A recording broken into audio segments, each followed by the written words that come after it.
انسان کا شرف، اس کی عزت اور اس کا وقار علم ہے۔ اس لیے سیدنا علی المرتضیٰ فرماتے ہیں ہم اللہ کی تقسیم پہ راضی ہو گئے، اس نے ہمیں علم عطا کر دیا اور جاہلوں کو مال دیا۔ مال سے علم افضل ہے۔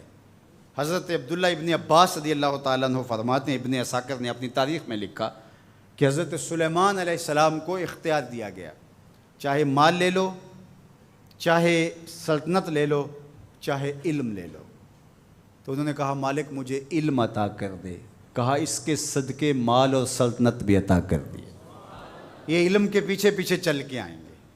تو علم بنیاد ہے، علم شرف ہے انسانیت کا، علم وجہ عزت ہے۔ اس لیے علم حاصل کرنا یہ زندگی کی خوبصورتی ہے، اور ہم تو جس دین سے تعلق رکھتے ہیں اس دین کا آغاز ہی اقرا سے ہوتا ہے، اور ہمیں آخری سانس تک علم حاصل کرنے کی تلقین کی گئی۔ اطلب العلم من المہد الی اللحد، آپ ماں کی گود سے لے کر کے قبر کی آخری اینٹ تک علم حاصل کرتے رہیں، اور اس کے لیے سنگلاخ پہاڑوں کا سفر بھی کرنا پڑے، صعوبتیں بھی سہنی پڑیں۔ بلکہ فرمایا اطلب العلم ولو بالسین، اگر تمہیں چین بھی جانا پڑے تو علم تلاش کرنے کے لیے وہاں بھی جا پہنچو، راستوں کی مشقتیں سہو، تکلیفیں سہو، لیکن علم کشید کر کے لاؤ۔ یہ مومن کا گم شدہ خزانہ ہے۔ اگر کسی شخص کو ڈاکٹر یہ بتا دیں کہ تیری طبی صورتحال یہ بتا رہی ہے کہ تیرے پاس زندگی کی چند سانسیں باقی ہیں، آج ڈاکٹر کہہ دیتے ہیں کہ اس کی مریض کی خدمت کر لو، کینسر اس سٹیج پہ پہنچ گیا کہ اب بچنے کی کوئی امید باقی نہیں رہی، مریض کو بھی بتا دیا جاتا ہے کہ اب اللہ اللہ کر لو، رب کو راضی کر لو، اب زندگی بس مہمان ہے، چراغ سحر ہے، بجھا جا رہا ہوں، یہ معاملہ ہے تمہارا، تو اب بس اپنی آخرت کی فکر کرو۔ اب وہ کیا کرے جسے پتہ چلے کہ میرے پاس 2 دن ہیں، 3 دن ہیں، 5 دن ہیں، 10 دن ہیں، ڈاکٹر اندازہ بتا دیتا ہے، حتمی علم تو اللہ کے پاس ہے، تو وہ کہے کہ تم بس جانے والے ہو، تو کیا کرے؟ وہ نمازیں پڑھنے لگ جائے، نوافل پڑھے، روزے رکھے، صدقہ و خیرات کرے، یہ سب کرنا چاہیے اس کو، لیکن علماء نے کہا کہ وہ علم حاصل کرنے لگ جائے تاکہ اس کی موت حالت طالب علمی میں آئے۔ اور سنن دارمی میں روایت موجود ہے، حضور علیہ الصلوۃ والسلام کا فرمان کہ جو شخص علم حاصل کرنے میں مصروف ہوا اس لیے کہ اسلام کو زندہ کرے، فوت ہو گیا، وہ علم حاصل کرتے کرتے طالب علمی کے دوران انتقال کر گیا، قیامت کے دن اس کے اور نبیوں کے درمیان صرف 1 درجے کا فرق ہوگا۔ علم کی وجہ سے اس کو یہ شان اور یہ عظمت نصیب ہوگی۔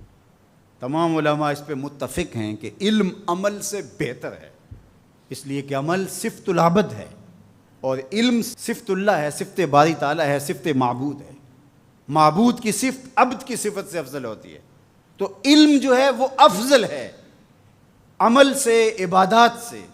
بلکہ ارشاد فرمایا جب حضور علیہ السلام سے 2 اشخاص کا ذکر ہوا، ایک عابد ہے، تہجد گزار ہے، شب زندہ دار ہے، صائم النہار ہے، قائم اللیل ہے، بہت عبادتیں کرتا ہے، اور دوسرا بس فرض پڑھتا ہے اور کتاب کھول کے بیٹھ جاتا ہے، نشر علم کے لیے لگ جاتا ہے، جو بھی ذرائع ہیں اس دور کے تو اس کے مطابق وہ علم بانٹنے لگ جاتا ہے۔ تو دونوں کے بارے میں پوچھا گیا تو آقا کریم نے کیا جواب دیا؟ فضل العالم علی العابد کا فضلی علی ادناکم، عالم کی فضیلت عابد پر اس طرح ہے جس طرح تم میں سے ایک عام آدمی پر میری فضیلت ہے۔ عالم کا موازنہ جاہل سے یہاں نہیں ہو رہا کہ جو مطلق جاہل ہے اور ایسا جاہل کہ جو عمل سے بھی خالی ہے۔ عالم کا مقابلہ یہاں بدکار سے نہیں ہو رہا، عالم کا مقابلہ یہاں کافر سے نہیں ہو رہا، تہجد گزار سے، شب زندہ دار سے اس کا موازنہ ہو رہا ہے، اور یہ رات کو سویا رہتا ہے لیکن دن کو نشر علم کرتا ہے، اور دوسرا راتوں کو بھی جاگتا ہے، دن کو بھی روزے رکھتا ہے، عبادات، ذکر، اذکار، تسبیح و تحلیل، زندگی کا معمول خوبصورت، صحیح معنی میں عابد ہے، زاہد ہے، تہجد گزار ہے۔ اتنا فرق ہے۔ ایک روایت میں یہ ہے کہ جس طرح 14ویں رات کے چمکتے ہوئے چاند کی فضیلت ستاروں پہ ہوتی ہے، اور جتنا یہ فرق ہے اس طرح عابدوں پر عالم کی فضیلت ہے۔ تو یار اگر وہ عالم ساتھ عابد بھی ہو وہ عالم ساتھ تہجد گزار بھی ہو، شب زندہ دار بھی ہو، تو پھر اس کے درجے کتنے بلند ہوں گے۔ اس لیے فرمایا کہ صبح اس حال میں کر کہ تو عالم ہو یا طالب علم ہو یا علماء کی باتیں سننے والا ہو یا علماء سے محبت کرنے والا ہو۔ اور فرمایا ولا تکن خامسہ، پانچواں نہ بننا، پانچواں بنا تو ہلاک ہو جائے گا۔ اب میں اور آپ دیکھیں کہ ہم ان میں سے کس زمرے میں آتے ہیں۔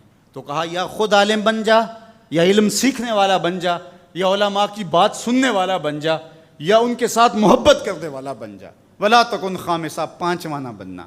اللہ ان چاروں میں سے ہمیں کوئی بنا دے، اور ہم علم کے جمال کو اپنا اوڑھنا بچھونا بنا لیں۔